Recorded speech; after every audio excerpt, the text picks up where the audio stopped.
How to get emojis in Monopoly Go. So it's a new feature, and basically you can use these emojis after shutting somebody down or getting a bank heist on them. So if we click on the information icon in the top left corner, it will tell us that we can collect emojis from events. So basically right now we have the partners gift event, and as you can see, if we manage to collect all 4 prizes, we get this Christmas emoji with the Christmas hat and the little wink.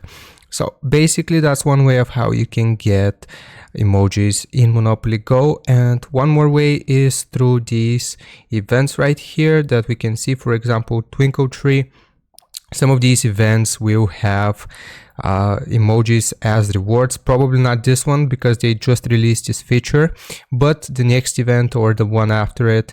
And my last guess, now this last one is just speculation, but probably from tournaments we will also get emojis at some point. As you know, we are able to get shields from time to time, and I think that they will release emojis in tournaments as well, but that's just speculation and going about things judging from previous circumstances.